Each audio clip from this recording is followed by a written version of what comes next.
a wonderful morning to worship the Lord. This is the day, this is the day. Good morning, everyone. It's Tuesday, and it's a time for inspiration for today. And boy, we're in a great chapter and chapters here as we end the study in the book of Revelation. And yesterday we started our walk through our new ultimate eternal home. And that being the New Jerusalem as it came down from heaven right to earth, and all things here on earth are renewed and made right again. And you'll see things like happened in the Garden of Eden in these last two chapters, because that's about what it's going to be like. Perfect. Now, we finished through verse 16 yesterday, and that was showing how massive this New Jerusalem is. 1,400 miles cubed, length, width, and height. So there's plenty of room for all of us, isn't there? Well, as we continue on through the rest of chapter 21, we're going to see that John gives more descriptions of this place, and in some great detail. So he knows what he's seeing. Verse 18, he starts talking about the walls that are surrounding this city. The wall, verse 18, the wall was made of jasper, and the city of pure gold, as pure as glass. Wow. Can you imagine all that gold? I think it's the gold of the world will have to be there to do that. The foundations of the city walls decorated in every kind of precious stones. And then he starts to talk about them. I don't know that much about stones, but I'm sure some of you do. And it's going to evidently be beautiful. The foundation was of jasper, and then he goes on and on and on. I like verse 21, where he says, the 12 gates were 12 pearls. Each gate was made of a single pearl. Wow. Can you imagine how big those pearls are going to be? Man,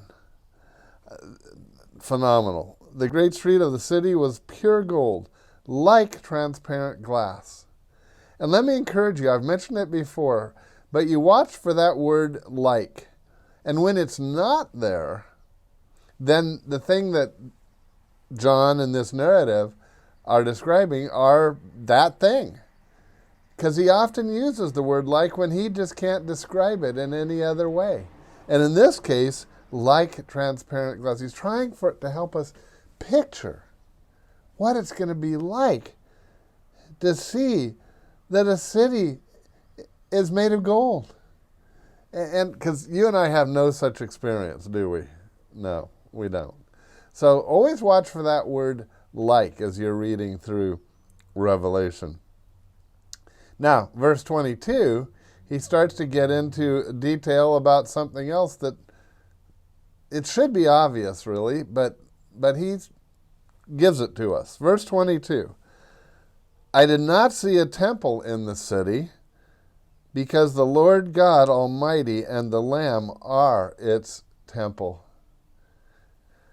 Why was there a temple in the first place?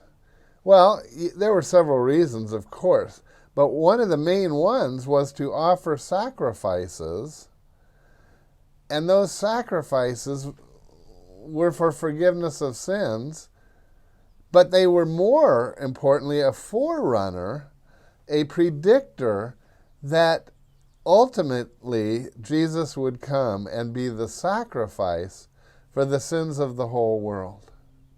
Now, clearly, there was no more need for sacrifices, and so there is no more temple.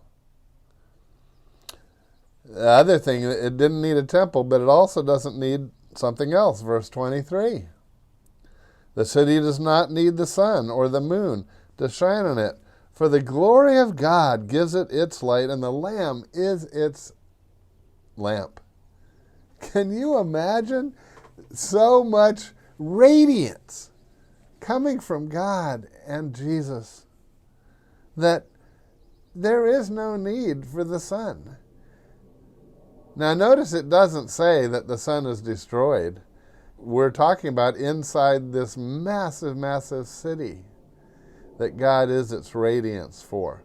So, and there's another indicator as we get in, I think it's tomorrow, that the sun still exists. And so we'll come to that in our passage for tomorrow. But clearly it does say the city does not need the sun or moon to shine. The glory of God. The glory of God. That's a lot of glory, isn't it? It never will fade either. Verse 24, the nations will walk by its light, and the kings of the earth will bring their splendor into it. On no day, note that, on no day will its gates ever be shut, for there's no night there. The glory and honor of the nations will be brought into it. Nothing impure will enter into that city. Of course it won't. There's nothing impure in heaven. We're living sinless lives at that time. It's so hard for us to picture all this, isn't it? But I just prayerfully consider, I encourage you, read this over. This is how life is going to be in the New Jerusalem. But in fact, just to finish, nor will anyone who does what is shameful or deceitful, but only those whose names are written in the Lamb's book of life. That's an interesting thing right there. The book of life is mentioned 6 times in Revelation, in case you've been counting. This is the only time that it's called the Lamb's book of life. I don't have any answer to that, why, but it's how it is. It's Jesus has put your name in his book of life, if you are a follower of him. And we've got to make sure that that's true. Now, there's another factor in here that I just want to point out.